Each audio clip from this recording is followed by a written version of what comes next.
Greetings, the Astro 30 here yet again, and welcome back to AEL. Thank you for joining me. It's been a long time since we've seen this speaker up on the desk. Something's been spilt on that tweeter there. And I wasn't really going to make a video on this, but I thought, well, what I'm about to do is kind of interesting information. Now, these tweeters here are known as Piezo tweeters. They're basically a capacitor. And I've got two wide in parallel here, and the sound field of this speaker is nasty. It sounds really harsh and over MIDI, basically, for want of a better description. So when I'm testing amplifiers and stuff, I usually use this speaker. But because the sound is messed up with these tweeters, it makes me think that there's either something wrong with the frequency response of the amplifier or my ears. It's mostly because these two tweeters, as they're wide in parallel here, are not configured correctly. They're basically fighting with each other. So originally there was just a dummy one here. When this speaker was manufactured, it was a pair of party speakers, but the other one has the amplifier in it. This one doesn't. So first of all, I'm going to disconnect this second tweeter and just leave that in there as a dummy. But I want to fix up the response of this particular tweeter here. Now, what I've done in the past is I've got a resistor in parallel with the driver to give it some form of impedance, but I've got the wrong value of resistor there for a start. I'll draw a little diagram in just a few moments of what I'm planning to do. And the other problem is there's too much power going through to the tweeter. So there needs to be some form of attenuation there, otherwise, well, this is going to dominate the sound field, which it's not supposed to do. There's already a crossover, two-way crossover mounted in the cabinet, but it's not designed to run piezo tweeters. It's designed to run those, moving magnet or moving coil, I should say, 1-inch mylar dome tweeters, things like that, not these. So first let's get a diagram going and I'll show you what I'm going to do.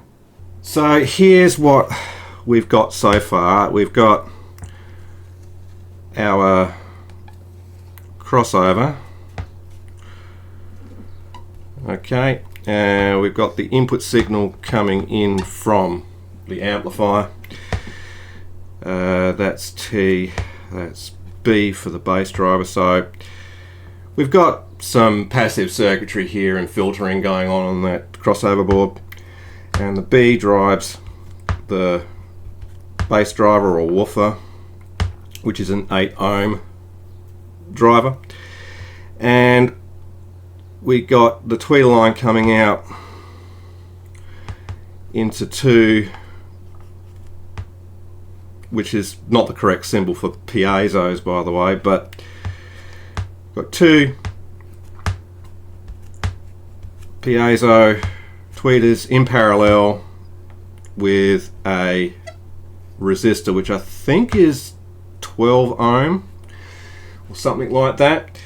And these actually have no impedance because they're basically a capacitor. So this resistor is actually setting the impedance of these two particular tweeters. I think there may be a second one resistor across the other driver as well, so we've actually got 2 resistors effectively in parallel. That's fine, but the problem is there's too much power going through to the tweeter. So first I'm going to get rid of the second tweeter in parallel and just have the one. So that's our piezo. I'm going to change the value of this resistor to closely match what the impedance or DC resistance of this speaker is, which is around about 7 ohms. So this is going to be a 6R8 fixed resistor. And also what I'm going to do is I'm going to put a resistor in series with the output of the crossover and the piezo. So these two resistors now form a voltage divider, and I'll have to experiment with the value of this resistor here until I can get it to sound, you know, nicer. So I'm going to start with the same resistance value of 6R8. So effectively here the voltage at the piezo is going to be half of what's coming in, and then I'll just increase the value of this resistor incrementally, like 10 ohm, 12 ohm, 15 ohm, etc., until I can get this to sound okay with this, and this isn't actually swamping the bass driver. And the reason I didn't want to do this video is because trying to put across what the speaker sounds like on video is next to impossible, due to the microphone of the camera or the microphone that I'm using, its frequency response, the audio compression of YouTube, and all that fun stuff. You're not going to get an accurate representation unless you're actually sitting in front of the speaker listening to it. So doing sound tests is kind of pointless, but I will take some video of sound tests. I'll use the amplifier that a viewer sent me, hooked up to the power supply so I can power the speaker, because I know that amplifier works. I'll do a preliminary sound test using the camera mic first before making any modifications. So next bit of video, I'm going to play a track through that speaker with the amplifier, and we'll just have a listen. Not that it's really definitive, but have a listen, and then I'll take the speaker apart and I'll make the necessary modifications, do another sound test, and then play with the value of this resistor off camera until I've got a satisfactory sounding sound field.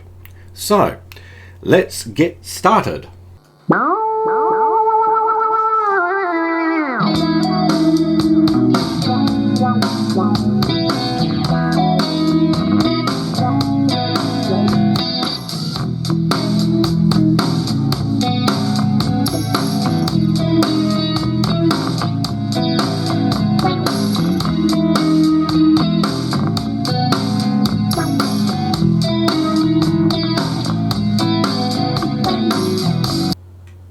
Focus, you bastard. Right, so that's what it sounded like via the camera's mic. It's not going to come out too well on video, but there is way too much highs there, and that can be attributed to the second tweeter being in parallel there.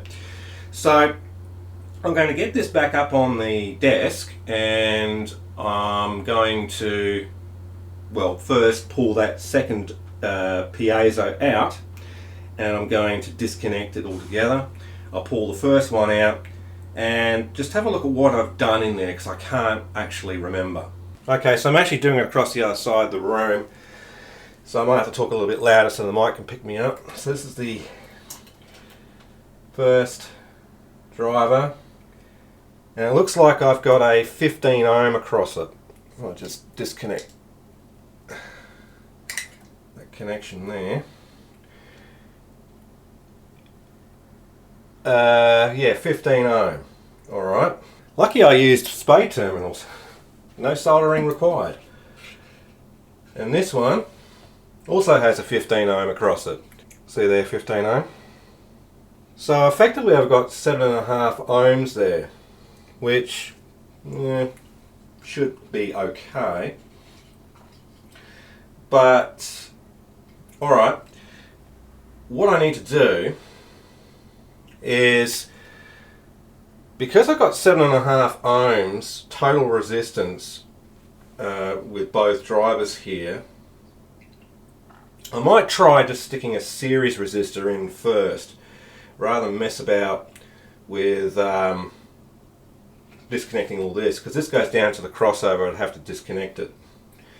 So, alright, let me just pop these back in, and I'll put a series resistor across this point with jumper lead and see if we get a better sound result.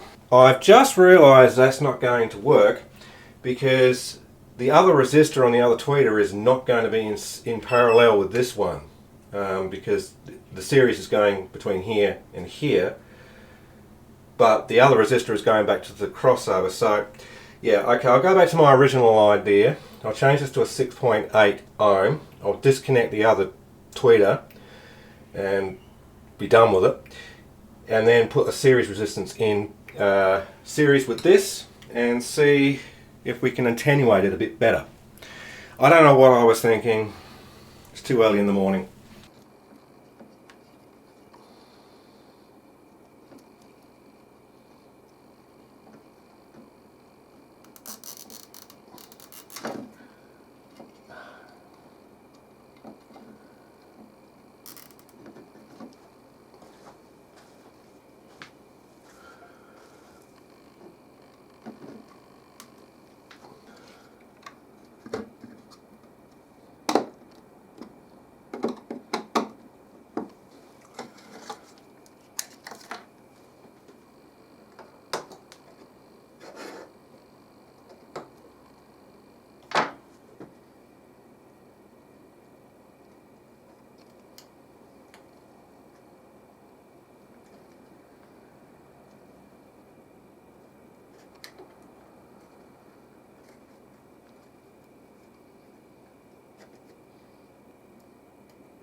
Okay, so I've got a 6.8 ohm resistor now across these two terminals.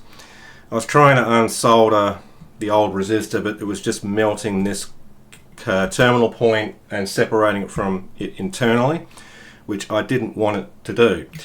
So positive's over here, so all I need to do is just connect the negative lead back up to here and then just put my resistor, which is going to be another 6.8 ohm, in series with that and the crossover, and see what the sound difference is once I find my other 6.8, which is right here. So let me get that going, and I will then put the speaker back on the floor and pump the same audio track through it and see what it sounds like then.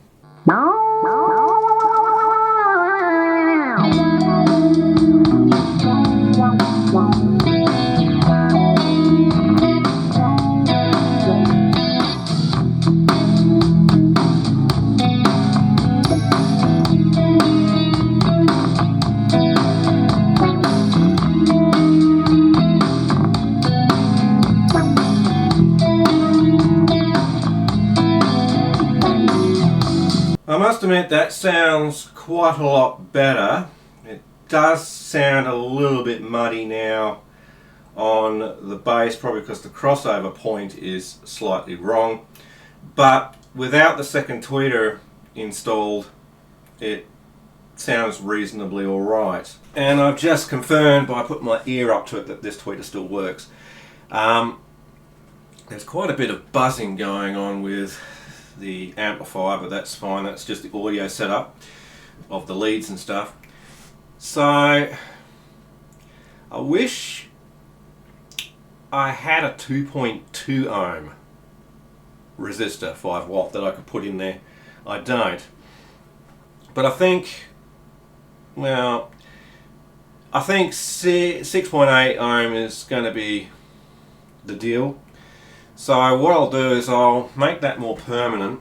It just means that I can't quick disconnect it. I can't figure out a way of doing it either. So I'm going to negate the connector and then just solder the wire directly to the tweeter. It's the only way I can do it. And then we'll probably close this video out. Alright, so there's a more permanent solution. I think that will suffice. Good night.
Well, to my ears, that sounds a lot better. It's less sharp, less overwhelming, I guess would be a better term for it. I'm going to turn that off. That buzz is annoying. So, yes, just adding a little bit of a series resistance there. So you've got a resistive or voltage divider there, or L-pad, whatever you want to call it, to limit the power going through to the tweeter does greatly affect the sound. Also, having two of these in parallel is a bad idea. So I've now cured my sanity or insanity problem when listening to this with testing amplifiers. The sound sounds much more natural, as it should. I've tested it with a couple of tracks there, and it sounds about the same as it does with my normal speaker system. So, although these do still sound a bit harsh, but other than that, I think it sounds okay for what it is. It's only a test speaker after all. Anyway, I think that's going to do it for this one. I only did it just in case anyone was interested in how we go about, using a piezo tweeter in a system like this and get it to actually sound okay. It does take a bit of experimentation though to get it right. The crossover incidentally does have a series capacitor, so that's why one was not included in that resistor network, because it's not needed. It's already on the crossover board. Anyway, that's going to do it for this one, and I'll catch you next time. I'm the Astro 30, and thank you for watching. If you enjoyed this video, be sure to smash that like button, share the video and subscribe. It's totally free.